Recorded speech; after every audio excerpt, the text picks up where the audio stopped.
Minister, ke batla go lebogisa gore ra le motlakase. Wa itse nna lwana re buile ke sena tshepo gore nka be re le mo Vandag mare a re go leboge foo ka gone economy ya rona relies on stable energy to go forward. But furthermore, I think it's important to note the fact that as much as we've won the battle on load shedding, we must win the battle on Eskom's finances. This debate sits at the heart of what goes on in this country. There are multiple South Africas. There's a South Africa that sits here, and there's South Africa where many are reliant on social grants and are poor. When I asked the statistician general yesterday to say, how much does it cost a South African to survive every day in this country? The figure they gave me was 60 Rand a day. In truth, the poverty line in this country is at 1,058 rands. Sadly, and more difficulty is that 18 million South Africans live below that. If we approve what we are about to approve today, we are asking those who are living on 35 Rand a day to pay more. Surely, it's why we exist to build one South Africa. It's the argument we are putting forward.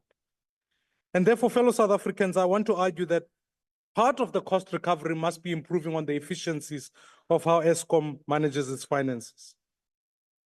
When you speak at Treasury's procurement processes, you discover that Eskom leads the way in terms of deviations. Already currently, Eskom is sitting at over 18 billion rands in deviations. And inherently, they argue that it's because of low compliance on procurement, it's on tender cancellations, it's on deviations, and ultimately it's on contract management modifications on projects like Kusile and Midu. So it begs the question, if we fix the efficiencies of Eskom, does the debate need to exist in terms of the recovery of 8 billion rands?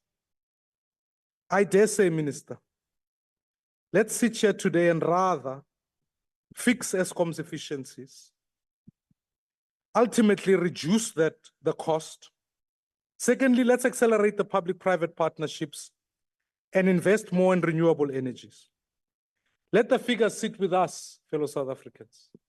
60 Rand a day, 18 million people. If it is true what the president says, leave no one behind. If we grant this cost, we are leaving 18 million behind, regardless of the free constitutional energy. I thank you.